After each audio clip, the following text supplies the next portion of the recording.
Mas então eu clamei ao Filho de Davi, ele me escutou. Olá, vamos meditar sobre a poderosa palavra de Deus. Gostaria de convidar a todos a, se possível, você tiver uma Bíblia aí perto, se não, basta apenas nos ouvir. Esta passagem se encontra em Mateus, capítulo 14, a partir do versículo 22. Logo a seguir, compeliu Jesus os discípulos a embarcar e passar adiante dele para o outro lado, enquanto ele despedia as multidões.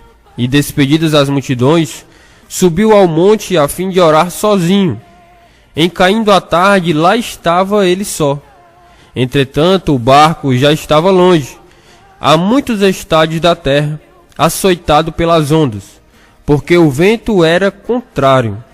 Na quarta vigília da noite, foi Jesus ter com eles, andando por sobre o mar. E os discípulos, ao verem-no andando sobre as águas, ficaram aterrados e exclamaram: "É um fantasma?" E tomados de medo, gritaram. Mas Jesus imediatamente lhes disse: "Tende bom ânimo, sou eu, não temais." Respondendo-lhe Pedro, disse: "Se és tu, Senhor, manda-me ir ter contigo por sobre as águas." E ele disse: "Vem." E Pedro, descendo do barco, andou por sobre as águas e foi ter com Jesus.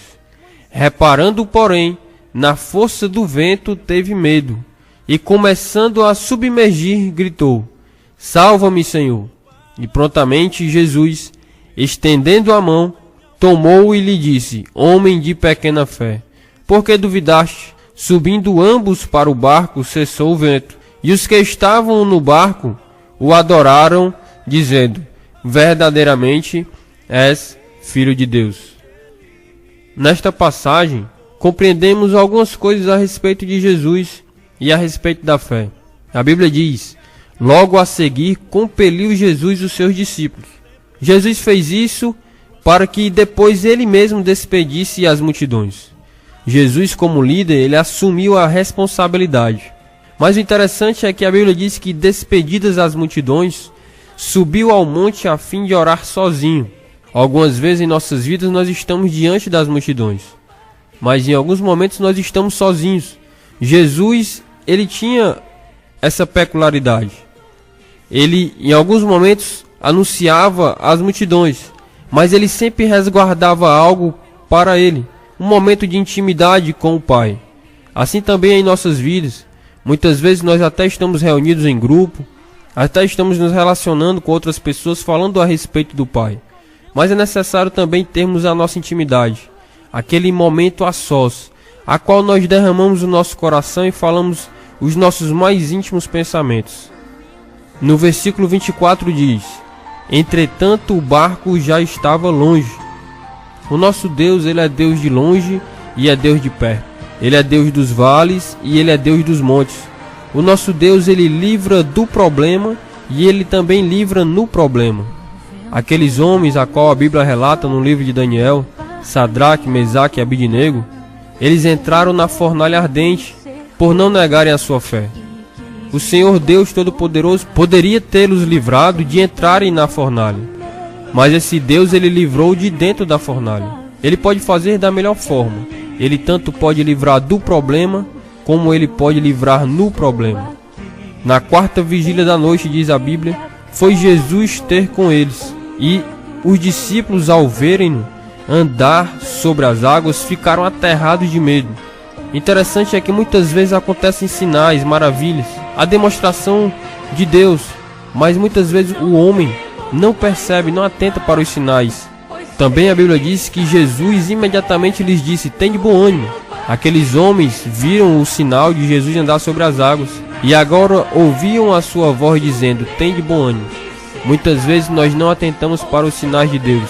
Muitas vezes nós não atentamos para a voz de Deus.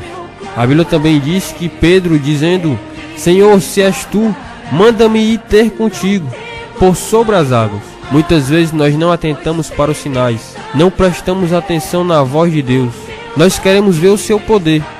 E isso aconteceu. Jesus disse para Pedro: "Vem." E Pedro, descendo do barco, andou por sobre as águas e foi ter com Jesus. Jesus havia manifestado sinais, a sua voz e agora o seu poder. Mas mesmo assim, muitas vezes nós não percebemos o que Deus quer para nós.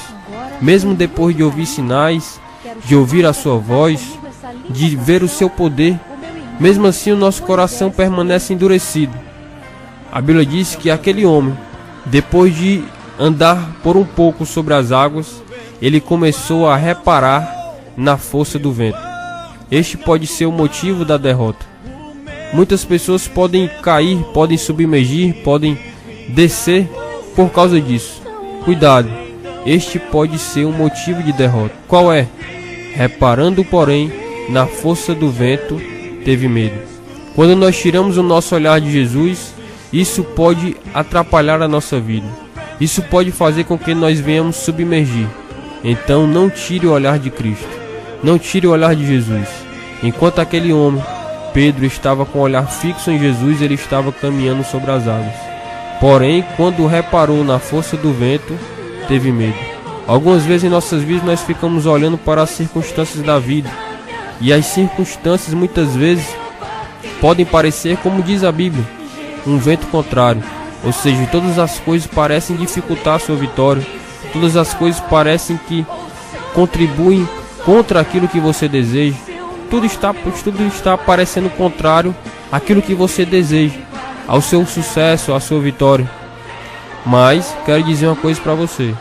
Quando tudo ao seu redor, ao seu lado esquerdo, ao seu lado direito, parecer um vento contrário, e quando este vento parecer vir forte contra você, mantenha o seu olhar fixo em Jesus. Coloque o foco, preste atenção nele.